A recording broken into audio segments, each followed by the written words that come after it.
जय हिंद मेरे दोस्तों, आपका स्वागत है आपके अपने यूट्यूब चैनल प्रीतम मेघानी परिवार में। और मैं हूं सूरज कुमार। तो कैसे हैं आप लोग? आई होप कि आप लोग अच्छे होंगे, स्वस्थ होंगे, साथ ही साथ पढ़ाई कर रहे होंगे। तो जो हमारा आज का टारगेट है, ये जो आपका क्लास 10 का मैथ का चैप्टर 9 त्रिकोणमिति के कुछ अनुप्रयोग चल रहा था, उसका प्रश्नावली 9.1 का प्रश्न संख्या 1, 2, 3, 4, 5 कवर करेंगे। और ये तो मुझे पता है, जो बच्चे मेरे साथ रेगुलर जुड़े हुए हैं, ठीक ना, उन्होंने अगर आपका ये जो प्रश्नावली है, इसके पहले जितने भी उदाहरण, उनको अगर प्रॉपर तरीके से देखा हुआ है, मेरा सारा वीडियो उनको अच्छे से सुना हुआ है और बनाया हुआ है, और अगर बच्चा अच्छा है तो इनको बनाने की कोशिश जरूर किया होगा और ये बन भी गया होगा, क्योंकि बहुत इजी प्रश्न है। और इस प्रश्नावली 9.1 के बहुत सारे प्रश्न वो बना के बैठे होंगे, ठीक ना। कुछ कुछ है अच्छे प्रश्न, ऐसे नहीं है क्योंकि नहीं है प्रश्न कुछ अच्छे भी हैं, पर कुछ है, क्योंकि सारे दम वाले प्रश्न तो जो आपका उदाहरण आता था उसमें मिलता था, और उदाहरण वाला मैंने बहुत अच्छे से बारीकी से डिटेल में कवर कराया हुआ है। इसका इंट्रोडक्शन भी मैंने बहुत अच्छे से बताया हुआ है। साथ ही साथ इससे पहले वाला जो चैप्टर था आपका 8 नंबर का चैप्टर, उसमें भी मैंने एक एक डिटेल को खोद के आपको दिया था, एकदम धुआं कर दिया था वहां पे। तो अगर आप लोग नए बच्चे हो तो सारे वीडियो को जरूर देख लीजिएगा। बात मानिए, आपका त्रिकोणमिति इतना मस्त हो जाएगा, मस्त मजबूत, एकदम मस्त मलंग हो जाएगा आपका, ठीक ना। और जब आप लोग 9, 10 करके जब आप लोग आराम से 11, 12 का क्लासेस जब आप लोग ज्वाइन कीजिएगा, अगर मान लीजिए आपने मैथ ले लिया, तो जब वहां पे त्रिकोणमिति जब आप लोग देखिएगा ना, तो एकदम आनंद सा आ जाएगा, सुगंध आएगा बहुत अच्छा से गणित से। ऐसा क्यों बोल रहा हूँ? क्योंकि वहां पे बेसिक चीजें जो होती है वो यही सबका बेसिक होता है, ठीक ना, जो कि आपका मजबूत हो चुका होगा। और भाई नहीं अगर लोगे आप लोग साइंस यानी मैथ नहीं लोगे, तो कभी कंपटीशन की तैयारी करोगे ना, तो भी ये पीछा नहीं छोड़ेगा भाई साहब। बड़ा गजब सा इंसान है। तो इसलिए बोल रहा हूँ, इनका कॉन्सेप्ट बनाना बहुत जरूरी है, तो जरूर जाके सारा वीडियो वॉच कर लीजिएगा, ठीक ना। एक चीज याद रखिएगा भाई साहब, दगा नहीं करते हैं हम लोग। क्या करते हैं? दगा कभी नहीं करते हम लोग। किसको दगा नहीं करते हैं? खुद को दगा नहीं करते हैं भाई। खुद को दगा कीजिएगा तो किसका लीजिएगा? जो काम करिए शिद्दत के साथ कीजिए, मेहनत के साथ कीजिए, क्योंकि याद रख लीजिएगा भाई साहब, लाइफ में, जिंदगी में वही सक्सेस होता है। लाइफ की बात कर रहा हूं, जिंदगी में वही सक्सेस होता है। वरना बोर्ड एग्जाम में तो इस लेवल का बच्चा, इस लेवल का बच्चा और इस लेवल का बच्चा भी नंबर ला सकता है, पर लाइफ में वही नंबर लाएगा, लाइफ में वही सक्सेस होगा जिसके पास कोई खास बात होगी। और खास बात तभी आती है जब आप लोग किसी खास चीज पर, किसी पर्टिकुलर चीज पर खास ध्यान देते हो। ये खास वर्ड बड़ा गहरा चीज है भाई साहब, याद रख लीजिएगा।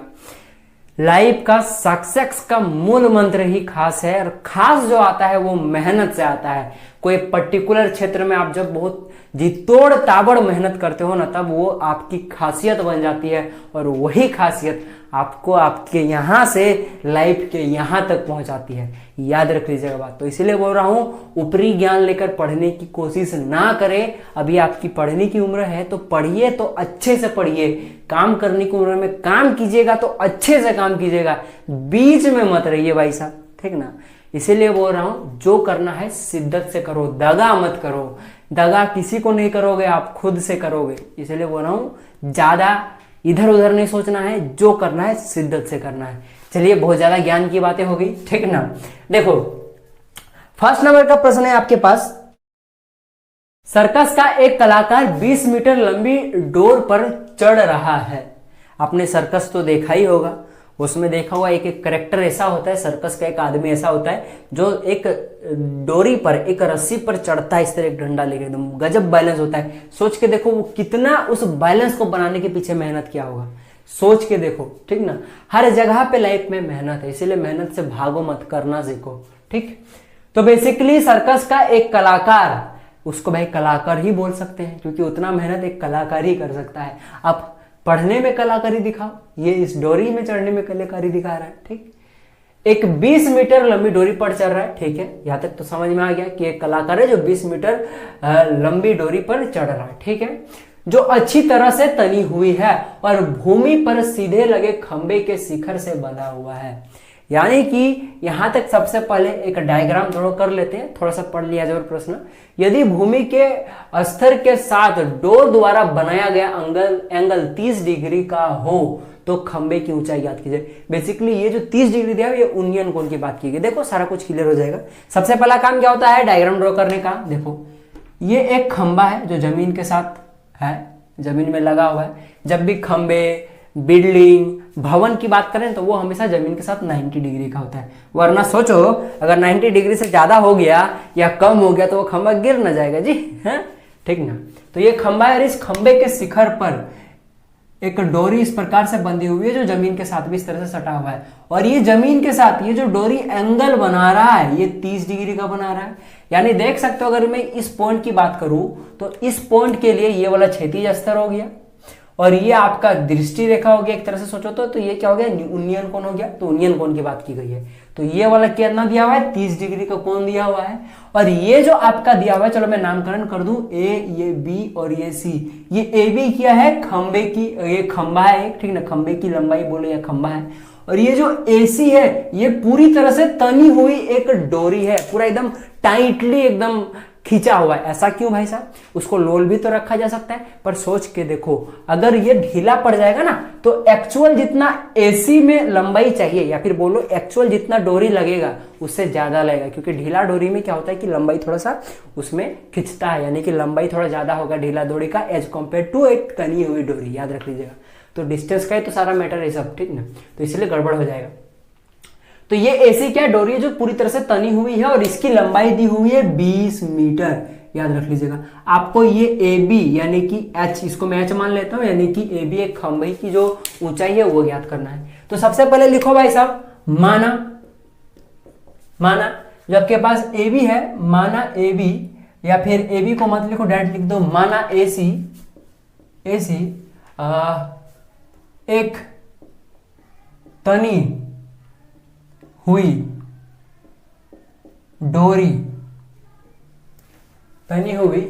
डोरी है जिसकी लंबाई 20 मीटर है तथा ए बी बोल लो, ए बी खंभे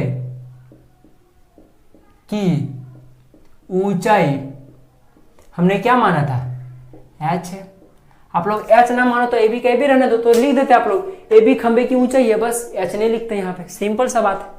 तो ये आपका हो गया मोटा मोटी जो लिखना पड़ता है आपको एग्जाम में, तो एग्जामिनर नंबर देगा ठीक से, ठीक ना। तो आपको बेसिकली ए बी चाहिए, तो आराम से तो सीधा सीधे प्रश्न है, हम लोग सीधे से बना सकते हैं, इस प्रश्न में कोई कुछ खास झंझट है नहीं, ठीक ना, आराम से बन जाएगा ये प्रश्न आपका, ठीक ना। क्योंकि देखो हमारे पास ये एक ट्रायंगल बन रहा है, एक समकोण त्रिभुज बन रहा है जिसमें से एक भुजा दी हुई दूसरी भुजा निकालनी है और एक एंगल भी गिवन, आराम से बन जाएगा, सिंपल सा।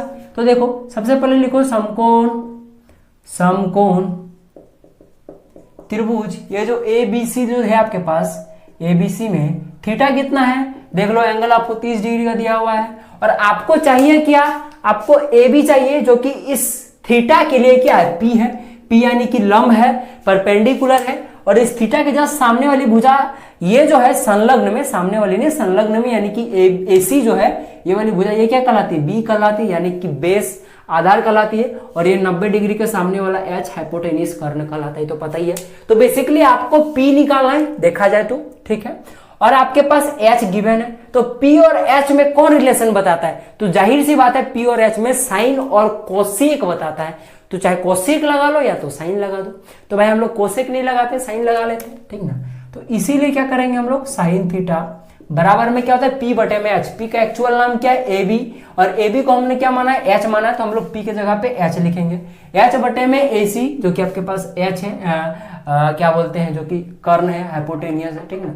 तो ये समझ में आ गया आपको, बस साइन का साइन, थीटा का वैल्यू 30 डिग्री है, रख दो, बराबर में एच ही निकालना है आपको, एसी का वैल्यू जो आपको दिया हुआ है जो कि आपके पास 20 डिग्री है, बस साइन 30 डिग्री वैल्यू पुट कर दो, 1/2 होता है, बराबर में h/20, यहां से क्रॉस मल्टीप्लिकेशन करा दो तो क्या हो जाएगा, 2h बराबर में 20 डिग्री हो गया।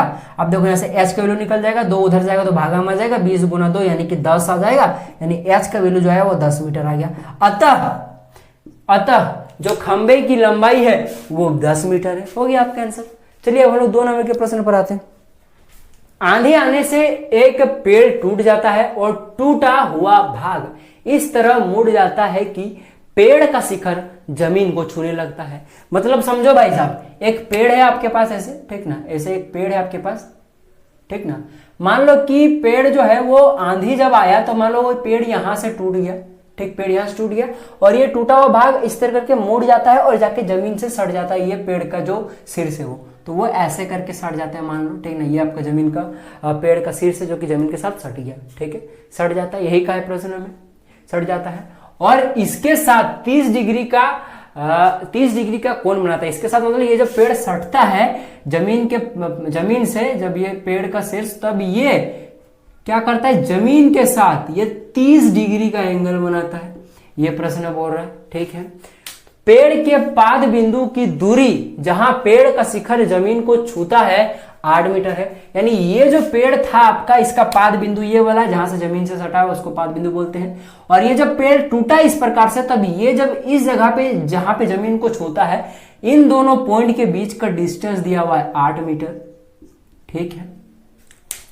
पेड़ की ऊंचाई ज्ञात की जाए, यानी कि कुल मिलाकर आपको ये वाली पेड़ की जो ऊंचाई है h, इसको मैं मान लेता हूं, ये ज्ञात करना है, ठीक। नामकरण करते हैं, इसको मैं a मान लेता हूं, इस पॉइंट को मैं b, इस पॉइंट को मैं c और इस पॉइंट को मैं d मान लेता हूं, ठीक। तो समझो भाई साहब कैसे ये वाला आएगा। सो देखो सीधा सा लॉजिक है कि देखो भाई साहब, अगर आप लोग AB और AC निकाल लो और दोनों को जोड़ दो तो आपको पेड़ की लंबाई निकल जाएगी।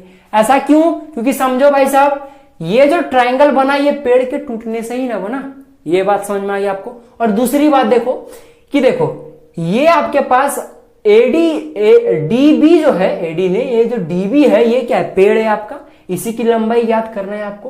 तो DB को मान लो कि यहां से टूट गया, यानी कि ये जो AB है अभी भी खड़ा है जमीन में, लेकिन जो AD है ये टूट के इस तरह करके जमीन में जाके सट गया है। तो ये जो AD होगा जाहिर सी बात है AC के बराबर होगा, क्योंकि AC ही तो पेड़ का टूटा हुआ भाग है जो कि पहले AD था, सीधा सा बात है।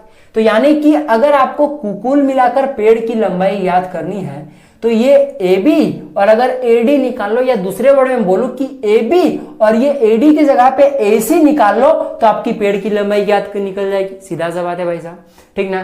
क्योंकि AD ही है जो टूटने के बाद AC बना है, सीधा सा बात है। और आपको पता है कि इस ट्रायंगल में हम लोग के पास एक दिया हुआ है भुजा, एक कोण है, तो आप लोग आराम से AB और AC निकाल सकते हो। तो इसीलिए हम लोग क्या करेंगे, AB और AC निकालेंगे तो हमारे पास पेड़ की दोनों को जोड़ देंगे तो पेड़ की लंबाई h हमें निकल जाएगी, ठीक है, सीधा सा बात है। तो हम लोग वही करेंगे। सबसे पहले लिखो माना जो आपके पास, माना कि जो आपके पास, ऐसे लिखो कि जो आपके पास माना जो आपके पास BD एक पेड़ है जिसकी लंबाई कितना माना हम लोगों ने, h है, जो टूटने, थोड़ा सा लिख देता हूं मैं, टूटने के बाद एक समकोण त्रिभुज ABC का निर्माण करता है। ये मैंने छोटा सा इंफॉर्मेशन लिख दिया कि जो आपके पास BD है वो क्या है, एक पेड़ है जिसकी लंबाई h है, जो टूटने के बाद एक समकोण त्रिभुज ABC का निर्माण करता है। अगर चाहो तो आप लोग यहाँ पे ये भी लिख सकते थे कि AD एक पेड़ है जिसकी ऊंचाई h है, पेड़ A पॉइंट से टूटने के बाद एक समकोण त्रिभुज ABC का निर्माण करता है, ये भी आप लोग चाहो तो लिख सकते हो, ठीक है। तो ये समझ में आ गया। और आपको पता है कि तथा जो आपके पास BC की जो दूरी दी हो वो 8 मीटर है, ठीक है भाई साहब। तो ये आप लोग लिख लो, BC बराबर 8 मीटर, या फिर लिख लो 8 मीटर है, ये चीज आपने लिख लिया। अब हम लोग क्या करेंगे, समकोण त्रिभुज ABC में थीटा कितना दिया हुआ है आपको, 30 डिग्री दिया हुआ है। तो 30 डिग्री जब दिया हुआ है तो ये वाला जब थीटा दिया हुआ है तो ये आपके लिए पी हो जाएगा, ये जो ए बी है, यानी कि आपके लिए क्या हो जाएगा, लंब हो जाएगा। बीसी जो हो जाएगा वो क्या हो जाएगा आपके लिए, आधार हो जाएगा, बेस हो जाएगा। और ये जस्ट सामने वाला एच हो जाएगा, हाइपोटेन्यूज हो जाएगा। तो कुल मिलाकर देखो तो आपको पी और एच का वैल्यू चाहिए और आपके पास बी दिया हुआ है। तो आप लोग यहां से चाहे पहले पी निकालो चाहे एच निकालो, जो आप लोग निकालना चाहो। जब आप लोग पी निकालोगे तो बी और एच का रिलेशन निकाल लेना, ठीक है। और अगर आप लोग पहले चाहो एच निकालना चाहो तो बी और एच का रिलेशन निकाल लो और निकाल लो। तो चलो आप लोग बोलो किसका निकालना चाहोगे। चलो हम लोग सबसे पहले ए बी का निकाल लेते हैं, यानी कि पी और बी का रिलेशन कौन देता है, आपको पता है पी बी tan देता है। तो इसीलिए हम लोग क्या करेंगे, इसीलिए tan थीटा थीटा बराबर में लंब बटे में आधार, यानी पी बटे बी। पी क्या आपके पास ए बी है तो मैं ए बी लिख देता हूं, बटे आधार जो हमारे पास बीसी है तो मैं लिख देता हूं। और बीसी का वैल्यू आपको दिया हुआ है जो कि 8 मीटर है, तो मैं 8 लिख देता हूं, ठीक। tan 30 डिग्री का वैल्यू चलो मैं यहाँ लिख देता हूँ, थीटा की जगह पे 30 डिग्री पुट कर दिया, बराबर में ए बी बटे में 8। tan 30 डिग्री का वैल्यू जो होता है 1 बटे में √3 होता है, बराबर में ए बी बटे में 8, ठीक। यहां से क्रॉस मल्टीप्लिकेशन कराओगे तो क्या हो जाएगा, ए बी √3 बराबर में क्या आएगा, 8 आएगा। यहां से ए बी का वैल्यू निकाल लो तो क्या हो जाएगा, 8 बटे में √3 मीटर आ जाएगा। तो ये आपका ए बी का वैल्यू निकल गया है। अब अगर आप लोगों ने एसी निकाल लिया, यानी कि आपका पेड़ की लंबाई निकल जाएगी दोनों को जोड़ने के बाद, ठीक है। तो ये ए बी निकल गया, इसको चाहो तो समीकरण नंबर 1 मान लो, कहीं काम होगा तो यूज कर देंगे, ठीक है। अब देखो ये हमारे पास ए बी निकल गया, तो भाई आप देखो अब आपको एच निकालने का 2 रास्ता है। या तो पी और एच का रिलेशन निकालो, क्योंकि आपके पास पी आ चुका है जो कि आपके पास 8 बटे में √3 है। तो आप लोग पी और एच का यानी कि साइन और कोसेक लगा के बना लो तो बन जाएगा। या फिर आप लोग बी और एच का भी करोगे तो एच निकल जाएगा। तो यानी कि बी और एच किस में होता है, कॉस में होता है और सेक में होता है, तो दोनों में से कोई एक लगा लो। तो चलो हम लोग कॉस लगाते हैं, तथा कॉस थीटा बराबर में क्या होता है, बी बटे में एच। बी जो आपके पास बीसी है, बीसी बटे में एच जो कि आपको निकालना है, तो मैं एच के जगह पे मैं क्या लिख दूं, एच के जगह पे एसी लिख देता हूं, ठीक है।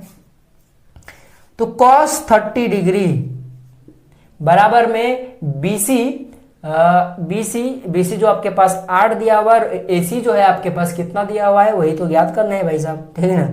और cos 30 डिग्री वैल्यू √3/2 होता है, जो कि sin 60 डिग्री के बराबर होता है। आपको पता है, मैंने बहुत अच्छे से ट्रिक बताया था।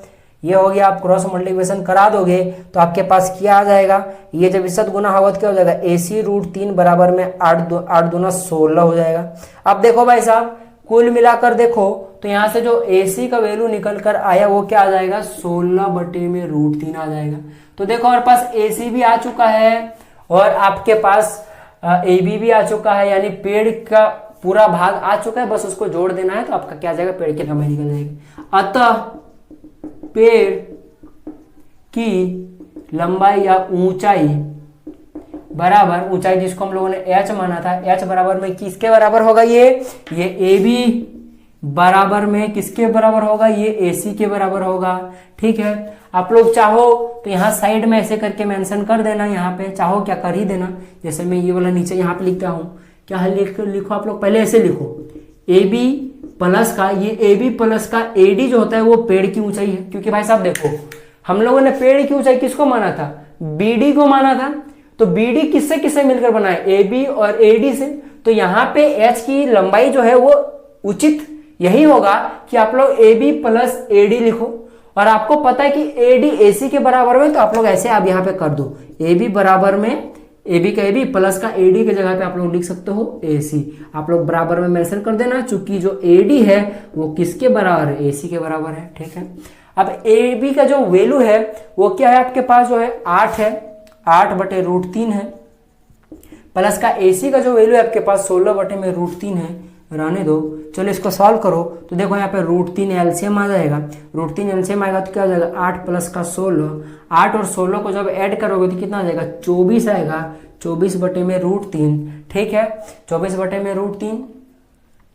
तो देखो 24 बटे में √3 को आप लोग ऐसे नहीं रख सकते, क्योंकि हर में रूट नहीं रहता है, तो हम लोग क्या करते हैं, इसका हर परिमेयकरण करते हैं। तो √3 और √3 से गुना हो जाएगा, हर परिमेयकरण करना आता है ना। तो देखो 24 √3 हो जाएगा, ये जब ये ऐसे इसके साथ गुना होगा और ये इसके साथ गुना होगा तो √3 गुना √3 क्या हो जाएगा, 3 हो जाएगा। देखो 3 × 8 = 24 हो जाएगा, यानी कि 8 √3 मीटर पेड़ की लंबाई निकल कर आएगी। तो क्या हो जाएगा पेड़ की लंबाई 8√3 मीटर। तो ये आपका प्रश्न बन गया, सीधा सा बात है भाई साहब।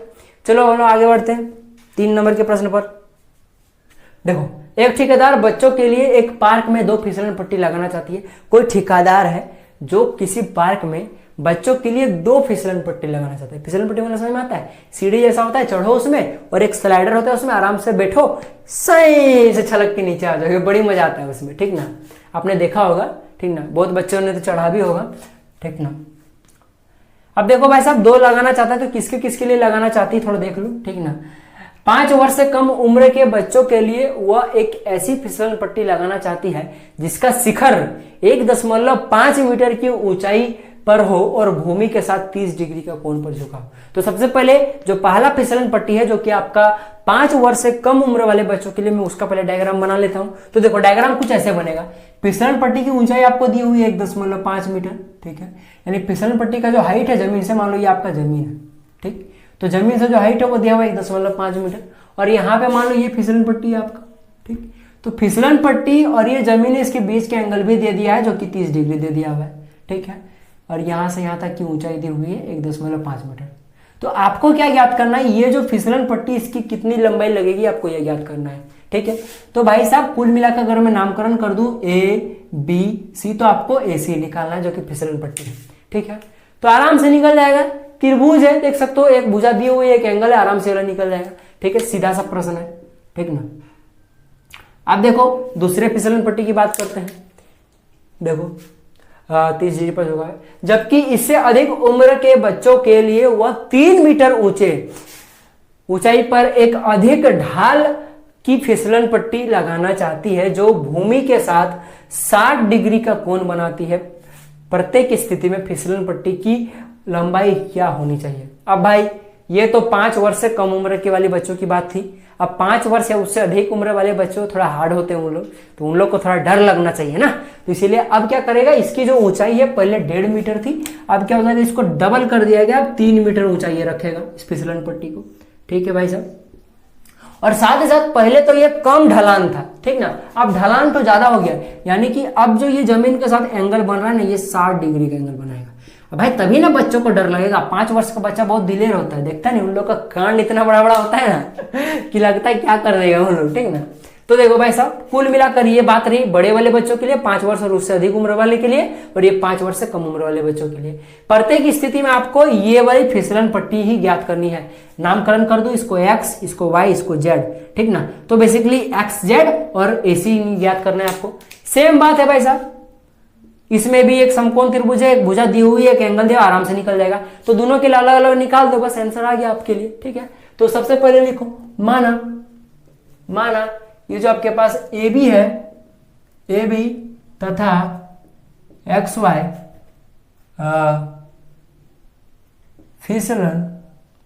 फिसलन पट्टी की ऊंचाई क्रमशः कितना दिया हुआ है आपको, या क्रमशः लिखना जरूरी है क्योंकि 2 चीज एक साथ लिख रहे हैं इसलिए, ठीक है ना। क्रमशः 1.5 मीटर तथा 3 मीटर है। भाई साहब देखो, क्रमशः का मतलब ये होता है कि ये जो AB है उसके लिए ये वाला डाटा है, और ये XY है उसके लिए वाला। जब भी 2 या 3 इस तरह करके का डाटा यूज करना होता है, हमें दिखाना पड़ता है, तब क्रमशः का यूज करते हैं, ताकि फर्स्ट वाले के साथ, सेकंड वाला के साथ, थर्ड वाला अगर होता तो थर्ड वाले के साथ, फोर वाला होता तो फोर वाले के साथ डाटा हो, ताकि कंफ्यूजन ना हो, ठीक ना। ये दिया हुआ है।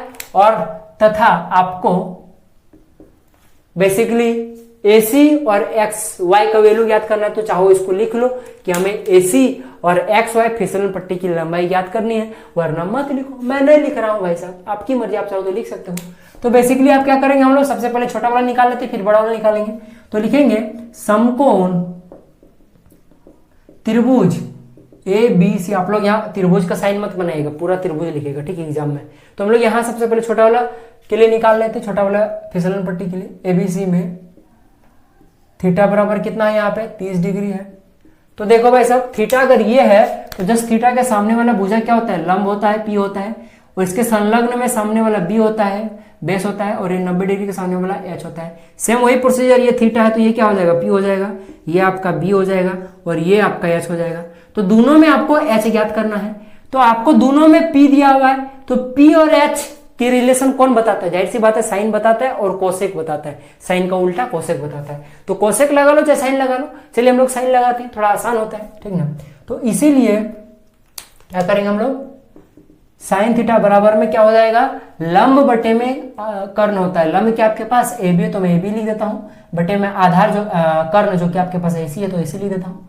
थीटा का वैल्यू बैठाओ जो कि 30 डिग्री है, बराबर में ए बी का वैल्यू 1.5 मीटर है, बटे में एसी ही तो निकालना है हमें, ठीक है। साइन 30 डिग्री वैल्यू 1/2 बराबर में 1.5 बटे में एसी। क्रॉस मल्टीप्लिकेशन कराओ तो एसी का जो वैल्यू निकल कर आएगा, देखो इसको 1.5 को अगर 2 से गुना करोगे तो 3 ना होगा, या 15 दूना 30, देख लो एक पॉइंट के लग जाएगा तो 0 हट जाएगा। तो जैसे आप लोग समझना चाहो, बेसिक मैथमेटिक्स है। तो लो, छोटे वाले बच्चों के लिए जो फिसलन पट्टी की लंबाई होगी वो 3 मीटर होगी, निकल कर आ गया। अब थोड़ा बड़े वाले बच्चे के लिए निकाल लेते हैं। अब समकोण त्रिभुज XYZ में थीटा कितना दिया हुआ है, 60 डिग्री दिया हुआ है। क्या यूज करेंगे, अगेन वही साइन थीटा, क्या हो जाएगा आपके लिए XY बटे में XZ। Sine 30 degree sorry 60 degree बराबर में क्या हो जाएगा, XY का वैल्यू 3 दिया हुआ है, बटे XZ हमको निकालना है। साइन 60 डिग्री वैल्यू √3/2 बराबर में 3 बटे में XZ। Cross multiplication XZ into में √3 बराबर में क्या हो जाएगा, 3 दूना 6। XZ का वैल्यू निकाल लो, ये √3 उधर जाएगा भागा में क्योंकि गुना में इधर 6√3। कभी भी हर में √3 नहीं रहता है तो इसका हर परिमेयकरण करना पड़ेगा, तो √3 से √3 मल्टीप्लाई कर दो, क्योंकि हर में हम लोग कभी भी अपरिमेय संख्या को नहीं रखते जनरली, ठीक ना। तो ये ऐसे ऐसे मल्टीप्लाई होता है। तो देखो भाई साहब, इसको माइनस मत सोच देना, ठीक ना। ये इसके साथ 6√3 गुना होगा तो 6√3 बटे में √3 गुना होगा तो 3 दूना 6, तो कुल मिलाकर 2√3 मीटर। तो ये आपका बड़े वाले बच्चों के लिए फिसलन पट्टी की लंबाई निकल गई, छोटे वाले बच्चों के लिए फिसलन पट्टी की लंबाई निकल गई। लिख दीजिएगा, अतः 5 वर्ष से कम उम्र वाले बच्चों के लिए फिसलन पट्टी की जो लंबाई होगी वो कितनी होगी, 3 मीटर। और 5 वर्ष और उससे अधिक उम्र वाले बच्चों के लिए जो फिसलन पट्टी की लंबाई होगी वो 2 इंटू में √3 मीटर। तो ये आपका प्रश्न बन गया। चलिए आगे बढ़ते हैं। चलो 4 नंबर प्रश्न पाते हैं। हाँ, थोड़ा छोटा छोटा दिख रहा है, छोटा छोटा प्रश्न ही है, ठीक ना। इन सबसे तो छोटा ही लिखा हुआ नजर आ रहा है। भूमि के एक पाद बिंदु से जो मीनार के पाद बिंदु से 30 मीटर की दूरी पर है, यानी कि समझो कि कोई भूमि पर एक मीनार खड़ी है, ठीक ना, और इस मीनार का जो पाद बिंदु है और कोई एक भूमि है जहां पे एक बिंदु लिया गया है, इन दोनों का बीच का डिस्टेंस जो दिया हुआ वो कितना दिया हुआ है, 30 मीटर की दी हुई है, ठीक है। 30 मीटर दूरी पर है। मीनार के शिखर का उन्नयन कोण 30 डिग्री है, यानी कि इस बिंदु से जब इस मीनार को देखोगे तो ये आपका उन्नयन कोण बनेगा जो कि 30 डिग्री दिया हुआ है। क्योंकि देखो इस पॉइंट से बात की गई है तो ये क्षैतिज स्तर, ये दृष्टि रेखा, इन दोनों के बीच के एंगल, क्षैतिज स्तर और दृष्टि रेखा जब ऊपर में हो तो उन दोनों के बीच के एंगल उन्नयन कोण होता है। और यही क्षैतिज स्तर और नीचे की ओर दृष्टि रेखा तो उन दोनों के बीच के एंगल क्या होता है, अवनमन कोण होता है, याद होगा आपको। तो ये 30 डिग्री दिया हुआ है, ठीक है। मीनार की ऊंचाई याद कीजिए तो आपको ये वाला ऊंचाई याद करना है। इसको ए, इसको बी, इसको मैं सी मान लेते हैं, तो खुद से भी आप लोग कर सकते हो। माना ए बी एक मीनार है जिसकी ऊंचाई h है, या फिर h मीटर लिख लो जो चाहो, h है। अब क्या करेंगे हम लोग, समकोण त्रिभुज ABC में, यहाँ पर लिख लेना तथा में लिखना भूल गया, तथा आपको क्या दिया हुआ है, तथा आपको BC का भी वैल्यू पता है, BC का भी वैल्यू पता है जो कि 30 मीटर है, ठीक ना। ये आप लोग लिख लीजिएगा पहले, उसके बाद लिखिएगा समकोण त्रिभुज ABC में थीटा कितना है, 30 डिग्री का है। इसीलिए देखो इस थीटा के लिए ये P हो जाएगा, ये H हो जाएगा और ये आपके लिए B हो जाएगा। आपको क्या चाहिए, बेसिकली आपको P चाहिए और हमारे पास B है, तो P और B का रिलेशन कौन बताता है, देखो P और B का tan बताता है, इसलिए हम लोग क्या करेंगे, tan थीटा का यूज करेंगे। tan थीटा जो कि आपका P बटे में B होता है, यानी कि AB बटे में क्या हो जाएगा, BC हो जाएगा। tan थीटा का वैल्यू 30 डिग्री यानी कि tan 30 डिग्री बराबर में क्या आ जाएगा आपके पास, AB जो कि आपके पास H हम लोगों ने माना हुआ है, तो मैं AB की जगह पे क्या कर रहा हूँ, H लिख देता हूँ, ठीक, बटे में BC 30 degree. tan 30 degree below 1/√3 बराबर में H बटे में 30 डिग्री हो जाएगा। देखो क्रॉस मल्टीप्लिकेशन कराओ, H √3 बराबर में क्या हो जाएगा, 30 आ जाएगा, ठीक है। देखो h को रन दो √3 को उधर भेजो तो क्या हो जाएगा 30/√3 गुना में आ जाएगा भागा में, ठीक है। अब देखो हर में √3 नहीं रख सकते तो हर परिमेयकरण करो, क्रॉस मल्टीप्लिकेशन ऐसे गुना हो जाएगा, यहाँ क्रॉस मल्टीप्लिकेशन क्या करा सकते हो, गुना ही ना होगा क्योंकि बीच में बराबर होता है तब क्रॉस मल्टीप्लिकेशन करते हैं। तो ये हो जाएगा 30√3/3, 3 10 3 यानी कि 10√3 मीटर आंसर। ये मीनार की जो ऊंचाई होगी वो 10√3 मीटर। चलिए आगे बढ़ते हैं। तो 5 नंबर प्रश्न में भूमि से 60 मीटर की ऊंचाई पर एक पतंग उड़ रही है। पतंग में लगी डोरी को अस्थायी रूप से भूमि के एक बिंदु से बांध दिया गया है। भूमि के साथ डोरी का झुकाव यानी कि भूमि और डोरी के बीच का एंगल दे दिया गया, यानी यूनियन कोण दे दिया गया 60 डिग्री। यह मानकर कि डोरी में कोई ढील नहीं है, डोरी की लंबाई ज्ञात कीजिए। बेसिकली यहाँ पे कोई एक पतंग है, मान लो वो जमीन से, ये अगर आपका जमीन है तो इस जमीन से इस पतंग की जो ऊंचाई है वो 60 मीटर दी हुई है, यानी जमीन से जो देखोगे आप लोग पतंग वो 60 मीटर ऊंचाई पर उड़ रही है, ठीक है। और ये पतंग भाई इस डोरी से कनेक्ट है और ये डोरी एक भूमि के किसी बिंदु पर फिक्स बांध दिया गया है, भूमि के किसी बिंदु पर, ठीक है। तो ये डोरी और ये भूमि के बीच का जो एंगल है ये भी दे दिया गया, जो कि आपको दे दिया है कितना 60 डिग्री दे दिया गया, यानी कि इस डोरी का झुकाव इस भूमि के साथ 60 डिग्री है। यानी डायरेक्टली बात करूं तो ये यूनियन कोण की बात किया गया है, ठीक है। तो यह मानकर चलो कि ये जो डोरी है आपका, अगर मैं नामकरण कर दूं ये ए, ये बी और ये सी, तो ये जो AC है जो कि डोरी है पूरी तरह से तनी हुई है, क्योंकि मैंने बोला अगर ये तनी हुई नहीं होगी तो जो एक्चुअल AC की दूरी होगी उससे वो ज्यादा लगेगा, ठीक ना। तो इसलिए तनी हुई पर बात करते हैं, ठीक ना। और जनरली देखा हुआ है कि आप लोग पतंग वगैरह उड़ाते हैं तो उसमें डोरी तनी हुई नहीं होती है, वो क्या ऐसे करके यूं करके जाती है। तो एक्चुअल जो आप लोग सीधे पतंग को देखते हो ना तो उसका डिस्टेंस और इस डोरी का डिस्टेंस थोड़ा ज्यादा होगा। कैलकुलेट करके कभी सोच के देखिएगा, कैसे कीजिएगा, अब वो इंची टेप से नहीं नाप सकते हैं पर जनरली ऐसा ही होता है। आप लोग देखिएगा, आप लोग एक काम कीजिएगा, हाथ में एक रस्सी को पूरा जोर से जितना जोर खींच पाओ एक मजबूत रस्सी को खींच लीजिएगा और उसका एक बार मेजरमेंट कर लीजिएगा कितना लंबा आपने जितना दूर में आपने पकड़ा हुआ है, ठीक ना। और सेम उतना ही दूर में हाथ को रखिएगा और एक ढील न ढाला पकड़िएगा और उस रस्सी को खींचकर उसी टेप से नापने का ट्राई कीजिए, देखिएगा वो थोड़ा लंबा दिखेगा, ठीक ना। तो ये बात है, ये 90 डिग्री एंगल बता रहा है, बनेगा, ठीक है। तो बेसिकली AC की लंबाई आपको ज्ञात करना है, सीधा सा बात है। एक समकोण त्रिभुज है, एक भुजा आपको दे दी गई है, दूसरी भुजा निकालना है। ये थीटा है तो थीटा के लिए ये P हो गया, ये B हो गया, ये H हो गया। H और P में रिलेशन कौन बताता है, जो बताता है वहां से निकल जाएगा, ठीक है। माना AC एक तनी हुई डोरी है जिसकी लंबाई x है। चलो भाई साहब इसको हम लोग x मान लेते हैं, तथा AB दे दिया हुआ है 60 मीटर, ठीक है। समकोण त्रिभुज में ABC में थीटा दिया हुआ है 60 डिग्री, इसीलिए P और H का रिलेशन कौन बताता है, साइन बताता है और कोसेक बताता है। साइन का यूज करेंगे, साइन थीटा बराबर में क्या हो जाएगा P बटे में H। P क्या आपके पास AB है बटे में AC, AC जो है जिसको हम लोगों ने क्या माना हुआ x माना, तो x लिख देता हूं। साइन 60 डिग्री बराबर में AB का वैल्यू आपके पास है 60 डिग्री बटे में x। साइन 60 डिग्री वैल्यू कितना होता है √3/2 बराबर में 60 बटे में x।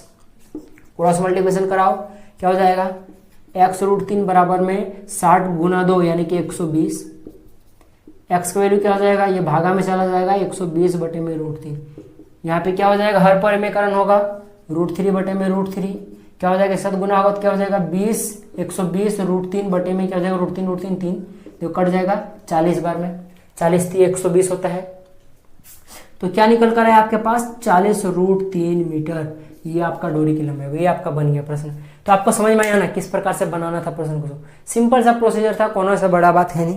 तो मैंने क्या बोला भाई साहब, जो करना है शिद्दत से करो, समझ में आया ना। आधा अधूरा ज्ञान बड़ा दिक्कत करता है, समझ में आ गया ना। क्योंकि भाई साहब ये दुनिया बड़ा जालिम है, ठीक ना।